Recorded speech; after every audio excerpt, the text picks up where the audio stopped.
નમસ્કાર, આપ જોઈ રહ્યા છો વીટીવી ન્યૂઝ. આપની સાથે હું છું તોરલ. સમાચાર વિસ્તારથી જોઈશું. પંચમહાલમાં ફરી સક્રિય થયા અધિકારીઓની જાસૂસી કરતા બાતમીખોર. જાસૂસી માટે નવું ગ્રુપ બનાવવા માટે વાતચીતનો ઓડિયો વાયરલ થઈ રહ્યો છે. અગાઉનું ગ્રુપ ઝડપાયા બાદ હવે જાસૂસી સર્વિસ ચાર્જેબલ બની ચૂકી છે. ગ્રુપમાં જોડાવા માટે બાતમીખોરોનો 500 રૂપિયાની ફી ચૂકવવાનો આદેશ છે. કોઈપણ વ્યક્તિ ગ્રુપમાં પૈસા આપી જોડાઈ શકે તેવો ઓડિયોમાં ઉલ્લેખ કરવામાં આવ્યો છે. ખનીજ માફિયાઓ દરોડાથી બચવા માટે અધિકારીઓના લોકેશન મેળવે છે. મસમોટા જાસૂસી કૌભાંડ બાદ પણ ખાણ ખનીજ વિભાગની ઘોર બેદરકારી ફરી એક વખત સામે આવી. અગાઉની બાતમી ગ્રુપ કેસમાં ખનીજ વિભાગે કાર્યવાહી જ નથી કરી. બાતમીદારો જાસૂસીથી પૈસા કમાઈ રહ્યા છે, પણ અધિકારીઓને કંઈ પડી ન હોય તેવો ઘાટ સર્જાયો છે. ખુલ્લેઆમ બાતમીદારો પડકાર ફેંકી રહ્યા છે, પણ ખનીજ વિભાગ પાણીમાં બેસી ગયાની સ્થિતિ જોવા મળી રહી છે. પંચમહાલનો જાસૂસી કાંડ સમગ્ર રાજ્યમાં ગાજ્યો, પણ અધિકારીઓ દ્વારા કોઈ જ એક્શન નથી લેવાયા. જલ્દી ખાલી કરો ભાઈ, જલ્દી ખાલી કરો. હું રીમું મારું છું, બનતા આવું છું, પણ તમે ખાલી કરો ફટાફટ ગ્રુપ. સ્લીટો ના પકડી પડે બધાને. સ્લીટો ના પકડી પડે બધાને. ભાઈ ગ્રુપ ખાલી કરો ફટાફટ. લેપ લો. મોબાઈલ પકડાયા 4 જણાના.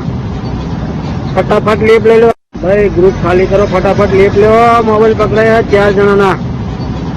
ફટાફટ લેપ લઈ લો. અલા ભાઈ, નવું ગ્રુપ બને છે ભાઈ. 500 રૂપિયા નોખજો ભાઈ, બરાબર છે. નવા ગ્રુપના અંદર કોણ કોણ નોખે છે ભાઈ, એમનો નેટ કરવામાં આવશે ભાઈ. અને જે નોખે પર્સનલમાં નામ લખી દે અને મેસેજ કરી દે. સંવાદદાતા વિવેક સુથાર જોડાયા છે વિગતો સાથે. વિવેક, અધિકારીઓની જાસૂસી કરતા જે બાતમીખોરો છે તેઓ નવું ગ્રુપ બનાવી રહ્યા છે. સૌથી વધારે મોટો પ્રશ્ન તો હવે તંત્રની સામે જ ઉપસ્થિત થઈ રહ્યો છે. ચોક્કસથી વાત કાંડ છે, જાસૂસ કાંડ કરતા જે કેટલાક 3 એકમમાં ગોધરા એલસીબી પકડ્યા હતા. હાલોલ પકડાયો તો હાલોલ પકડાયો હતો, ત્યારબાદ આ ગ્રુપ બધા રિમૂવ કર્યા હતા. ત્યારબાદ હવે એક નવો કિસ્સો બહાર આવે છે, જેમાં જે જાસૂસી કાંડ કરનાર લોકો છે હવે નવું એક ગ્રુપ બનાવવા જઈ રહ્યા છે, જેમાં એક ગ્રુપમાં રહેવા માટે 500 રૂપિયાની ઉઘરાણી કરવા હોવાનો એક ઓડિયો સામે આવ્યો છે, વિડીયો પણ સામે આવ્યો છે, સ્કેનર પણ સામે આવ્યું છે. ત્યારે હવે આ જે જાસૂસી કાંડ કયા પ્રકારનો ગ્રુપ બનાવે છે એ સૌથી મોટો પ્રશ્ન છે. પરંતુ આ જે ખાણ ખનીજ વિભાગ છે, ખાણ ખનીજ વિભાગે હજુ સુધી પંચમહાલ જિલ્લામાં એક પણ ફરિયાદ નોંધાવી નથી.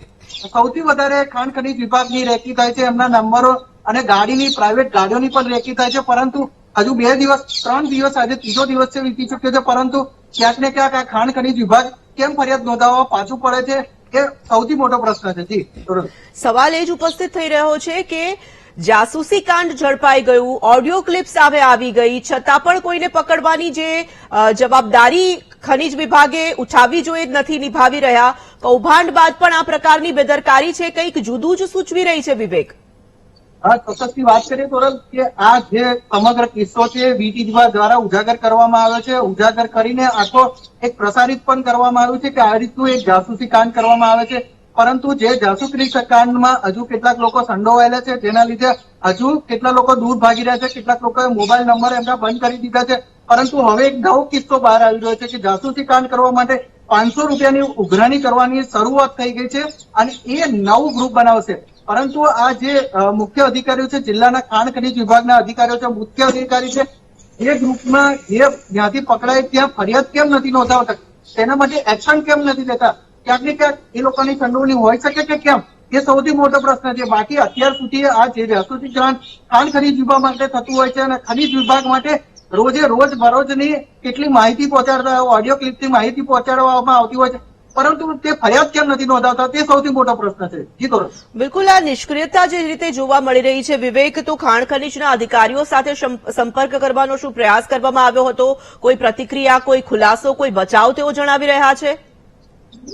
ચોક્કસથી તોરલ વાત કરીએ તો જિલ્લાના મુખ્ય અધિકારી છે, તેમનો સંપર્ક સાધવામાં આવ્યો હતો, પરંતુ તે માત્ર ને માત્ર આશ્વાસન આપી રહ્યા છે કે કાર્યવાહી કરીશું, પરંતુ નટકોર કાર્યવાહી થતી નથી, જેના લીધે આ ગ્રુપ ફરી એક્ટિવ થવાની તૈયારીમાં છે. અને જો જે લોકો ફરિયાદ નોંધાવે છે તેમાંથી એક ગ્રુપમાં 500 થી 1000 લોકો છે, જે 1000 લોકોનું ગ્રુપમાં ફરિયાદ નોંધાઈ શકે છે, જેના લીધે તેમના નંબરો છે એના ઉપર બી કાર્યવાહી શકે છે, વ્યક્તિઓ પર પણ કાર્યવાહી શકે છે, અને આના લીધે જે ગ્રુપો બનતા છે અટકી શકે છે, અને બીજા જે અધિકારીઓ છે, ફોરેસ્ટ અધિકારીઓ છે, પ્રાંત અધિકારી છે, મામલતદાર છે, એમના લોકેશન પણ બંધ થાય એવી શક્યતાઓ છે. પરંતુ આ ખાણ ખનીજ વિભાગ પહેલ ક્યારે કરશે અને આ ફરિયાદ ક્યારે નોંધાશે, જેના લીધે અત્યારે ફરિયાદ ન નોંધાવાના કારણે એમના ઉપર શંકા જઈ રહી છે કે કેમ ફરિયાદ નથી નોંધાવતા. સોરલ.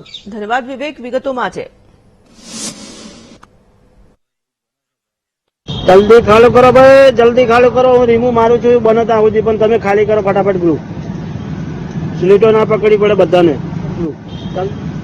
સ્લીટો ના પકડી પડે બધાને. ભાઈ ગ્રુપ ખાલી કરો ફટાફટ. લેપ લેવો, મોબાઈલ પકડાયા 4 જણાના. ફટાફટ લેપ લઈ લો ભાઈ. ગ્રુપ ખાલી કરો ફટાફટ. લેપ લેવો, મોબાઈલ પકડાયા 4 જણાના. ફટાફટ લેપ લઈ લો.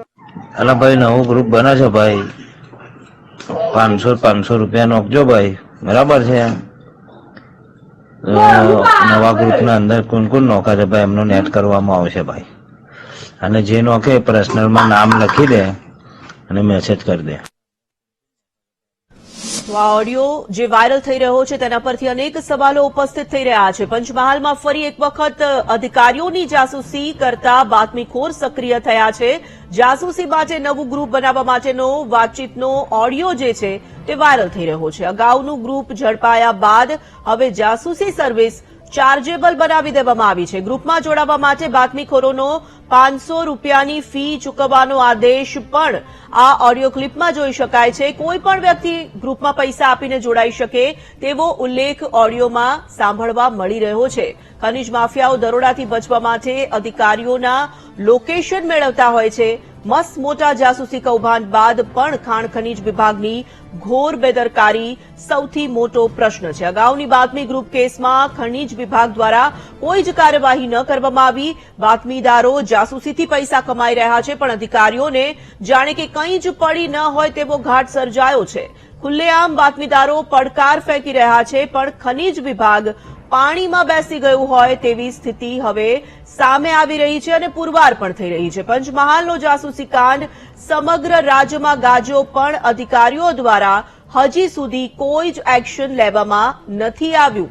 તો આખરે શા માટે આ લોકોને છાવરવામાં આવી રહ્યા છે તેવો પ્રશ્ન ઉપસ્થિત થઈ રહ્યો છે. જાસૂસીની સર્વિસ હવે ચાર્જેબલ બનાવી દેવામાં આવી છે. આખું કૌભાંડ સામે આવ્યા બાદ જે રીતે ખાણ ખનીજ વિભાગની અધિકારીઓની નિષ્ક્રિયતા જોવા મળી રહી છે, તો ખાણ ખનીજ વિભાગની સામે પણ પ્રશ્ન ઉપસ્થિત થઈ રહ્યા છે. અને આ તરફ ખનીજ માફિયાઓની હિંમત જે છે તે દિન પ્રતિદિન વધી રહી છે.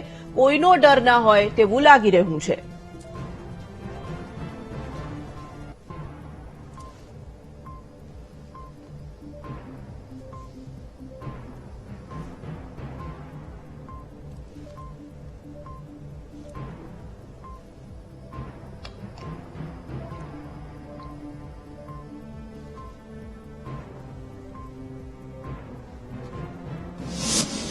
તો ખનીજ વિભાગ નિષ્ક્રિય હોય તેવું ફરી એક વખત પુરવાર થઈ રહ્યું છે. ખનીજ વિભાગને ખુલ્લો પડકાર છતાં પણ એફઆઈઆર પણ નોંધવામાં નથી આવી. ખનીજ વિભાગ જાણે કે પાણીમાં બેસી ગયું હોય તેવું હવે લાગી રહ્યું છે. બાતમીખોરો સામે કોઈ જ કાર્યવાહી નથી કરવામાં આવતી, તો શા માટે તેઓને છાવરવામાં આવી રહ્યા છે, શા માટે આ ખાડા કાન કરવામાં આવી રહ્યા છે, તે સવાલ હવે સૌથી વધુ મહત્વપૂર્ણ થઈ રહ્યો છે. કારણ કે ખનીજ માફિયાઓની હિંમત સતત વધી રહી છે અને ખાણ ખનીજ વિભાગની નિષ્ક્રિયતા સામે આવી રહી છે.